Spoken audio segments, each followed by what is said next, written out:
ഇത് നമ്മൾ Easter special recipe ആയിട്ട് ചെയ്യാൻ വേണ്ടിയിട്ട് പോകുന്നത്. അപ്പോൾ ഇത് നമ്മൾ ഉണ്ടാക്കുന്നത് ചിക്കൻ കറിയാണ് ഉണ്ടാക്കുന്നത്. സാധാരണ നമ്മൾ എപ്പോഴും വീടുകളിലൊക്കെ ചിക്കൻ കറി ഉണ്ടാക്കുന്നുണ്ട്. പക്ഷേ ഈ ചിക്കൻ കറിക്ക് ഒരു പ്രത്യേകതയുണ്ട്. ഇതിലേക്ക് നമ്മൾ ചേർക്കുന്ന സാധനങ്ങളൊക്കെയും സാധാരണ നമ്മൾ ചിക്കൻ കറിയിൽ ചേർക്കുന്ന സാധനങ്ങളാണ് ചേർക്കുന്നത്. പക്ഷേ അത് ചേർക്കുന്ന രീതിക്ക് വ്യത്യാസമുണ്ട്.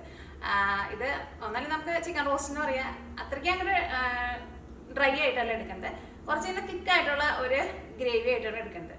ഇനി വേണമെന്ന് വെച്ചിട്ടുണ്ടെങ്കിൽ ലാസ്റ്റ് നിങ്ങൾക്ക് ഇത് നല്ല ഡ്രൈ ആയിട്ട് അങ്ങനെ വേണമെന്ന് വെച്ചിട്ടുണ്ടെങ്കിൽ അങ്ങനെ എടുക്കാം. അപ്പത്തിൻ്റെ കൂടെ കഴിക്കാൻ വേണ്ടിയിട്ട് നല്ല സൂപ്പർ ചിക്കൻ കറിയാണ്. അതേപോലെ തന്നെ ചപ്പാത്തിയുടെ കഴിക്കാനാണെങ്കിൽ നല്ല ടേസ്റ്റ് ആയിരിക്കും. പക്ഷെ നമ്മൾ ഈസ്റ്ററിന് നമ്മൾ ചപ്പാത്തി കഴിക്കുന്നില്ലല്ലോ. പക്ഷേ ചപ്പാത്തി ഉണ്ടാക്കുന്നുണ്ടെന്ന് വെച്ചാൽ ചപ്പാത്തിയുടെ കഴിക്കുക, ചോറിൻ്റെ കൂടെ കഴിക്കുക, എന്തിൻ്റെ കൂടെ കഴിക്കാനാണെങ്കിൽ നല്ല ടേസ്റ്റ് ആയിരിക്കും. അപ്പോൾ നിങ്ങൾ ഈസ്റ്ററിന് ചിക്കൻ കറി വെക്കുന്നുണ്ടെന്ന് വെച്ചിട്ടുണ്ടെങ്കിൽ ഇതേപോലെ ട്രൈ ചെയ്ത് നോക്കാൻ വേണ്ടിയിട്ട് മറക്കരുത് കേട്ടോ. പിന്നെ നമ്മൾ മിയാ കിച്ചണിൽ ലാസ്റ്റ് അപ്ലോഡ് ചെയ്തിട്ടുണ്ടായിരുന്നത് പെസകാപ്പം, ഇണ്ടറിയപ്പവും പിന്നെ അതിൻ്റെ കൂടെ കഴിക്കുന്ന പാലും, അത് രണ്ടും കൂടിയിട്ടുള്ള റെസിപ്പി ഒന്നും ചെയ്തിട്ടുണ്ടായിരുന്നത്. അപ്പോൾ കുറച്ച് പേര് എൻ്റെ അടുത്ത് ചോദിച്ചിട്ടുണ്ടായിരുന്നു ചുട്ടെടുക്കുന്ന കലത്തപ്പത്തിൻ്റെ റെസിപ്പി ചെയ്യാൻ വേണ്ടിയിട്ട്. ഞങ്ങളുടെ സൈഡിലേക്ക് സാധാരണ ചുട്ടെടുക്കുന്ന കലത്തപ്പം തന്നെയാണ് ഉണ്ടാക്കുന്നത്. ഞങ്ങളുടെ നാട്ടിൽ ഈ ഇണ്ടറിയപ്പം ഞങ്ങളുടെ സൈഡിൽ ഉണ്ടാക്കില്ല. പക്ഷേ ഈ ചുട്ടെടുക്കുന്ന കലത്തപ്പത്തിൻ്റെ വീഡിയോ ഞാൻ നേരത്തെ തന്നെ അപ്ലോഡ് ചെയ്തിട്ടുണ്ട്. എനിക്ക് തോന്നുന്നു ഒരു 4 വർഷം മുമ്പ്, അതായത് മിയാ കിച്ചൺ തുടങ്ങിയ സമയത്ത് തന്നെ ഞാൻ അപ്ലോഡ് ചെയ്തേക്കണ അതിനകത്തുണ്ട് ഈ കലത്തപ്പത്തിൻ്റെ റെസിപ്പി.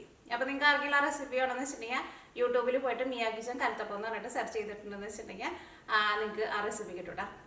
പിന്നെ നിങ്ങളെല്ലാവരും സുഖമായിട്ടിരിക്കുന്നു വിചാരിക്കണം. ഇവിടെ ഞങ്ങൾ എല്ലാവരും സുഖമായിട്ടിരിക്കണം. അപ്പോൾ നമുക്കൊട്ട് സമയങ്ങൾ തന്നെ നമ്മുടെ ചിക്കൻ കറി നമുക്ക് റെഡി ആക്കിയിട്ട് എടുക്കാം. അപ്പോൾ ഈ നമ്മൾ ചിക്കൻ കറി റെഡിയാക്കാൻ വേണ്ടിയിട്ട് പോവാണ്. അപ്പോൾ ഞാനിവിടെ 2 വലിയ സവാള നല്ല കനം കുറച്ചിട്ട് കട്ട് ചെയ്തിട്ടുണ്ട്. ഈ സവാള നമുക്ക് ഫസ്റ്റ് നന്നായിട്ട് ഇങ്ങനെ വറുത്ത് നന്നായിട്ട് മുരിച്ചിട്ട് എടുക്കില്ലേ, അതേപോലെ എടുക്കണം. അപ്പോൾ നമുക്ക് സവാള പെട്ടെന്ന് മുരിഞ്ഞ് കിട്ടാൻ വേണ്ടിയിട്ട് ഈ സവാളയുടെ ഉള്ളിലെ വെള്ളം അങ്ങോട്ട് കളയാം. അങ്ങനെ ചെയ്തില്ലെങ്കിലും കുഴപ്പമില്ല. പക്ഷേ അങ്ങനെ ചെയ്തിട്ടുണ്ടെന്ന് വെച്ചിട്ടുണ്ടെങ്കിൽ നമുക്ക് പെട്ടെന്ന് മുരിഞ്ഞ് കിട്ടും. അപ്പോൾ കുറച്ച് ഉപ്പ് ചേർക്കാം. എന്നിട്ട് സവാള കൈ കൊണ്ട് നന്നായിട്ട് തിരുമ്മിയിട്ട് ഇതിൽ നിന്ന് ഇങ്ങനെ വെള്ളം വരുമല്ലോ, ആ വെള്ളം കൊണ്ട് മാറ്റാം. എന്നിട്ട് നമ്മൾ വറുത്തെടുത്തിട്ടുണ്ടെന്ന് വെച്ചിട്ടുണ്ടെങ്കിൽ പെട്ടെന്ന് നമുക്ക് വറുത്തെടുക്കാൻ വേണ്ടിയിട്ട് പറ്റും. അപ്പോൾ നിങ്ങൾ ഇഷ്ടമാണെന്ന് വെച്ചിട്ടുണ്ടെങ്കിൽ ഇങ്ങനെ ചെയ്യുക. അല്ലെങ്കിൽ സവാള ഡയറക്റ്റ് ഓയിലേക്ക് ഇട്ടിട്ട് നമ്മൾ സാധാരണ സവാള വറുത്തെടുക്കുന്ന പോലെ അങ്ങനെ ചെയ്താലും കുഴപ്പമില്ല.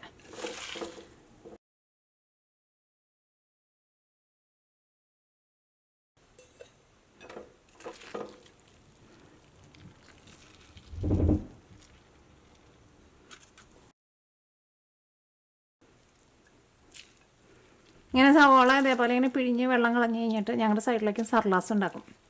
ഇതിലേക്ക് പച്ചമുളകും ഇഞ്ചിയും കുറച്ച് കറിവേപ്പിലയും കൂടിയിട്ട് ചേർക്കും. എന്നിട്ട് സവാളയുടെ വെള്ളം ഇതേപോലെ ഇങ്ങനെ പിഴിഞ്ഞ് കളയും. എന്നിട്ട് ഇഞ്ചിയും പച്ചമുളകും സവാളയും എല്ലാം കൂടിയിട്ട് നന്നായിട്ട് ഒന്നുകൂടിയും കൈ കൊണ്ടൊന്ന് മിക്സ് ചെയ്തിട്ട് ഇതിലേക്ക് നല്ല കട്ടി തേങ്ങാപ്പാൽ ഒഴിക്കും. എന്നിട്ട് പുളിക്ക് വേണ്ടിയിട്ട് കുറച്ച് വിനീഗറും ചേർക്കും, ചോർക്ക. അടിപൊളി ടേസ്റ്റാണ് സർലാസ്. ഞങ്ങളുടെ സൈഡിലേക്ക് സാധാരണ ബീഫ് കട്ട്ലേറ്റൊക്കെയും എന്തെങ്കിലും പാർട്ടികൾക്കൊക്കെയും സെർവ് ചെയ്യുന്ന സമയത്ത് അതിൻ്റെ കൂടെ ആ സർലാസും കൊടുക്കും. അല്ലെങ്കിൽ ചോറിൽ വെച്ച് കഴിക്കാനൊക്കെ നല്ല അടിപൊളി ടേസ്റ്റാണ്. അങ്ങനെ സവോളയുടെ വെള്ളം പിഴിഞ്ഞ് കളഞ്ഞിട്ട് എടുക്കുക. അപ്പോൾ ഈ സവോള വറുക്കാൻ വേണ്ടിയിട്ട് പോവാട്ടാ.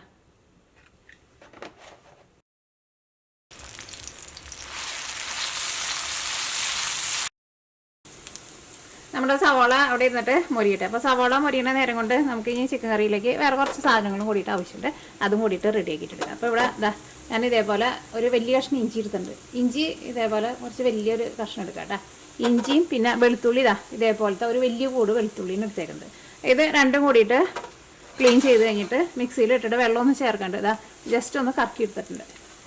ഇതാണ്ട് മാറ്റി വയ്ക്കട്ടെ. വെള്ളം ചേർക്കരുത് കേട്ടോ.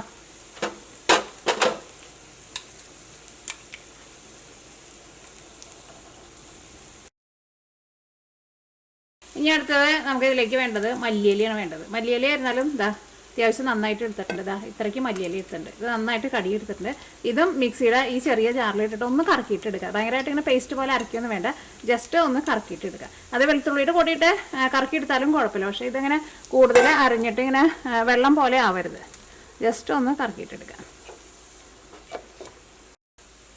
അപ്പോൾ മല്ലിയിലയും നമ്മൾ അതേപോലെ ഒന്ന് കറക്കിയെടുത്തിട്ടുണ്ട്. അപ്പോൾ ഇത് രണ്ടും ഇവിടെ ഇരിക്കട്ടെ. ഇനി നമ്മുടെ സവോള എന്തായി നോക്കാം. സവോള ഇവിടെ ഇരുന്നിട്ട് ഞാൻ ഇടയ്ക്കിടയ്ക്ക് ഇളക്കണുണ്ടായിരുന്നു കേട്ടോ. നന്നായിട്ടൊന്ന് മുരിഞ്ഞ് വരട്ടെ. ഇതിലേക്ക് നന്നായിട്ട് മുരിഞ്ഞ് വരാൻ വേണ്ടിയിട്ട് ചിലപ്പോൾ നമ്മൾ ഉപ്പ് ചേർക്കാറുണ്ടല്ലോ. അപ്പോൾ ഇതിലേക്ക് നമ്മൾ ഉപ്പ് ചേർക്കേണ്ടത്. ഇതിനകത്ത് നമ്മൾ ഉപ്പ് ചേർത്തിട്ടുള്ളൂ തിരിഞ്ഞത്. അപ്പോൾ ഈ സവോളയിലേക്ക് കുറച്ച് ഉപ്പൊക്കെ പിടിച്ചിട്ടുണ്ടാവും. നല്ല ഗോൾഡൻ കളറായിട്ട് മുരിഞ്ഞ് വരണം. സവാള മുരിഞ്ഞ് നല്ലൊരു ഗോൾഡൻ കളറായിട്ടുണ്ട്. ഈ സവാള നമുക്ക് എടുത്ത് മാറ്റാം. അപ്പോൾ നമ്മൾ ചിക്കനിലേക്ക് മസാലയൊക്കെ മിക്സ് ചെയ്യാൻ വേണ്ടിയിട്ട് പോവാണ്. അപ്പോൾ നമ്മുടെ സവാള വറുത്തത്, ഇഞ്ചി വെളുത്തുള്ളി മിക്സിയിലിട്ടിട്ട് കറക്കിയെടുത്തത്, മല്ലിയില, അത് 3ഉം റെഡിയാക്കി വെച്ചിട്ടുണ്ട്. അപ്പോൾ ഞാനിവിടെ 1 കിലോ ചിക്കനാണ് എടുത്തേക്കുന്നത്. ഒരു മീഡിയം പീസായിട്ട് കട്ട് ചെയ്തിട്ടുണ്ട്. 3/4 ടേബിൾ സ്പൂൺ മഞ്ഞൾപ്പൊടി ചേർക്കുക, 2 ടേബിൾ സ്പൂൺ മല്ലിപ്പൊടി. മല്ലിപ്പൊടി നിങ്ങൾ ഫ്രഷായിട്ട് വീട്ടിൽ പൊടിച്ചിട്ട് എടുക്കുകയെന്ന് വെച്ചിട്ടുണ്ടെങ്കിൽ ആ മല്ലിയുടെയൊക്കെ നല്ലൊരു സ്മെല്ലും നല്ലൊരു ടേസ്റ്റൊക്കെ ഉണ്ടാവും. അപ്പോൾ ഞാനിപ്പോൾ മല്ലി ഫ്രഷായിട്ട് മിക്സിയിലിട്ടിട്ട് പൊടിച്ചെടുത്തതാണ്. നല്ല മണമാണ്. ഇതിലേക്ക് നമുക്ക് മുളക് പൊടി ചേർക്കാം. അപ്പോൾ ഞാനിതിലേക്ക് 2 തരത്തിലുള്ള മുളക് പൊടി ചേർക്കുന്നുണ്ട്. കാശ്മീരി മുളക് പൊടി, നമ്മുടെ നാട്ടിലെ പിരിയം മുളകിൻ്റെ പൊടി എന്ന് പറയില്ലേ, അതും സാധാരണ മുളക് പൊടി. ഈ കാശ്മീരി മുളക് പൊടി അല്ലെങ്കിൽ പിരിയം മുളകിൻ്റെ പൊടി ഉണ്ടല്ലോ, അതുണ്ടെന്ന് വെച്ചിട്ടുണ്ടെങ്കിൽ ചേർത്താൽ മതി. അത് നമ്മൾ ജസ്റ്റ് ഒരു കളറിന് വേണ്ടിയിട്ടാണ് ചേർക്കുന്നത്. അതിന് ഒട്ടും എരിവില്ല കേട്ടോ. എരിവിന് വേണ്ടിയിട്ട് സാധാരണ മുളക് ചേർക്കണം. ഞാനിവിടെ കാശ്മീരി മുളക് പൊടി 1 ടേബിൾ സ്പൂൺ ചേർത്തിട്ടുണ്ട്. ഇതിന് തീരെ എരിവില്ല കേട്ടോ. ഈ സാധാരണ മുളക് പൊടി അത് 1 ടേബിൾ സ്പൂൺ. ഇതിൻ്റെ രണ്ടിൻ്റെയും കളർ വ്യത്യാസം കണ്ട. പിന്നെ ചിലർ പറയാറുണ്ട് അവർ കടയിൽ നിന്ന് ഈ കാശ്മീരി മുളക് പൊടി എന്ന് പറഞ്ഞ് വാങ്ങുമ്പോൾ അതിന് എരിവുണ്ടെന്ന്. അത് ചിലപ്പോൾ ഒറിജിനലായിരിക്കില്ല കേട്ടോ. ശരിക്കുള്ള കാശ്മീരി മുളക് പൊടി ഇത് ഞാൻ നാട്ടിൽ നിന്ന് മുഴുവനായിട്ടുള്ള മുളക് വാങ്ങിച്ചിട്ട് മില്ലിൽ കൊടുത്തിട്ട് പൊടിപ്പിച്ചുകൊണ്ടുവന്നത്. ഇതിന് തീരെ എരിവില്ല കേട്ടോ. അപ്പോൾ മുളക് പൊടി നിങ്ങളുടെ എരിവിനനുസരിച്ചിട്ട് ചേർക്കുക. ഇത് ചേർത്തില്ലെങ്കിലും ഒരു കുഴപ്പമില്ല. അത് കളറിന് വേണ്ടിയിട്ട് മാത്രം ചേർക്കുന്നത്. ഇതിലേക്ക് നമ്മൾ വറുത്ത് വെച്ചേക്കണ സവോള ഉണ്ടല്ലോ, ആ സവോള ചേർക്കുക. അത് ഫുള്ളായിട്ട് ചേർക്കുക. ഇനി അടുത്തത് ചേർക്കുന്നത് കസൂരി മേത്തിയാണ് ചേർക്കുന്നത്. ഉലുവയുടെ ഇല ഉണക്കിയതാട്ടോ. അതിന് പകരം ഉലുവ ചേർക്കാൻ വേണ്ടിയിട്ട് പറ്റില്ല. ഉലുവയുടെ ഇല ഉണക്കിയതും ഈ കസൂരി മേത്തിക്ക് നമ്മുടെ ഉലുവയ്ക്കും ടേസ്റ്റിന് ഭയങ്കര വ്യത്യാസമുണ്ട്. ഇതൊക്കെ നമുക്ക് കടയിൽ നിന്ന് വാങ്ങാൻ വേണ്ടിയിട്ട് കിട്ടും. എല്ലാ സൂപ്പർ മാർക്കറ്റിലും ഉണ്ടാവും. അത് ഇത്രയ്ക്ക് ചേർക്കുന്നുണ്ട്. കൈ കൊണ്ട് ജസ്റ്റ് ഇങ്ങനെ ഒന്ന് പൊടിച്ചിട്ട് ചേർക്കുക. ഇതിന് നല്ലൊരു ഫ്ലേവർ ഉണ്ട്. അപ്പോൾ ഇതും ഉണ്ടെങ്കിൽ ചേർക്കാം. ഇനിയിപ്പോൾ നിങ്ങളുടെ അടുത്ത് ഇല്ലയെന്ന് വെച്ചിട്ടുണ്ടെങ്കിൽ ചേർത്തില്ലെങ്കിൽ കുഴപ്പമില്ല. ഇതുകൊണ്ട് ചേർക്കുമ്പോൾ ഇതിന് നല്ലൊരു ഫ്ലേവർ ഉണ്ടാവും. ഞാൻ 2 പച്ചമുളക് എന്നാലും നിങ്ങളുടെ എരിവിനനുസരിച്ചിട്ട് നിങ്ങൾ ചേർത്തോ. ഇതിലേക്ക് നമ്മൾ മുളക് പൊടിയൊക്കെ ചേർത്തിട്ടുണ്ടല്ലോ, അപ്പോൾ അതനുസരിച്ചിട്ട് പച്ചമുളക് ചേർത്താൽ മതി. ഇനി 2 ടേബിൾ സ്പൂൺ ഇതേപോലെ ഇങ്ങനെ ടേബിൾ സ്പൂണിൽ ഇങ്ങനെ നിറച്ചെടുക്കുന്നുണ്ട്. 2 ടേബിൾ സ്പൂൺ തൈര്, അധികം പുളിയില്ലാത്ത നല്ല കട്ട തൈര്.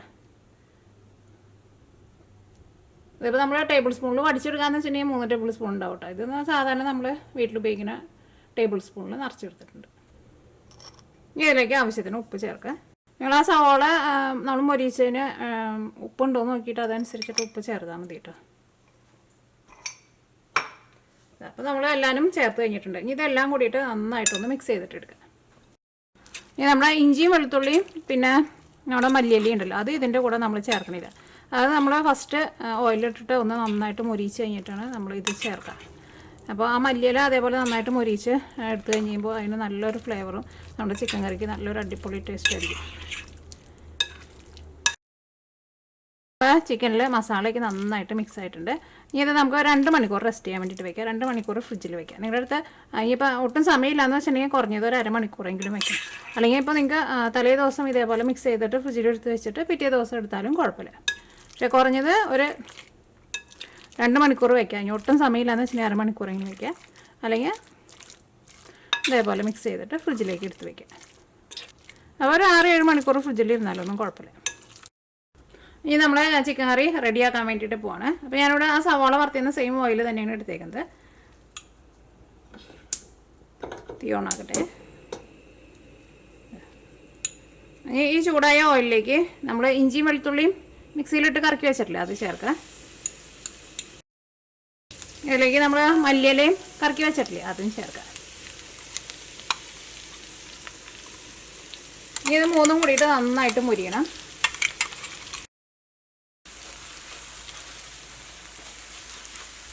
നോക്കിക്കേ, അപ്പോൾ ഇതെല്ലാവരും മുരിഞ്ഞ് നല്ലൊരു ഗോൾഡൻ കളറായിട്ടുണ്ട്. ഇതേപോലെ നല്ലൊരു ഗോൾഡൻ കളറാവണം. അപ്പോഴായിരിക്കും നമ്മൾ വിചാരിക്കണ നല്ലൊരു ടേസ്റ്റ് നല്ലൊരു ഫ്ലേവറൊക്കെ നമ്മുടെ ചിക്കൻ കറിക്ക് കിട്ടുക. ഇനി ഇതിലേക്ക് നമ്മൾ അവിടെ മാരിനേറ്റ് ചെയ്ത് വെച്ചാണ് നമ്മുടെ ചിക്കൻ ഉണ്ടല്ലോ, അത് ഇതിലേക്ക് ചേർക്കാം.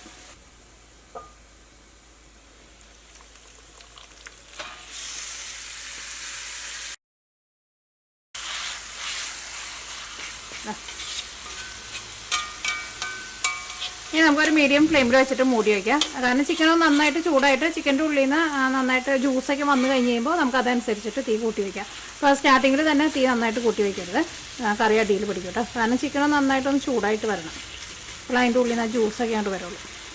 ഒരു മീഡിയം ഫ്ലെയിമിൽ വെച്ചിട്ട് മൂടി വയ്ക്കാം. ഇടയ്ക്ക് നമുക്കൊന്ന് ഇളക്കി കൊടുക്കാം. നമുക്ക് കറി ഇടയ്ക്ക് ഒന്ന് ഇളക്കിയിട്ട് കൊടുക്കാം.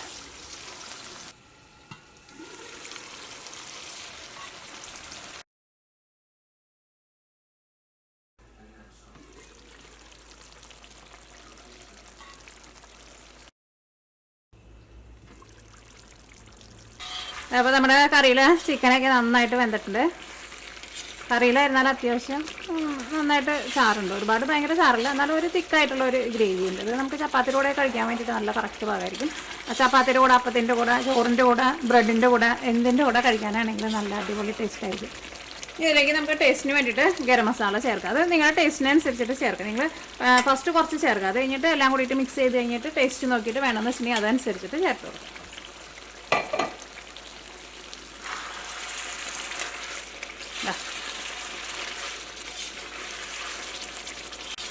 നല്ല കുറുകിയ ചാറോട് കൂടിയിട്ടുള്ള ചിക്കൻ കറി, സൂപ്പർ ടേസ്റ്റ് കേട്ടോ. കറി കാണാൻ തന്നെ നല്ല ഭംഗിയുള്ള കറി, അതേപോലെ തന്നെ കഴിക്കാനാണെങ്കിൽ നല്ല നല്ല ടേസ്റ്റുള്ള കറി. ഇനി നമുക്ക് തീ ഓഫ് ചെയ്യാം.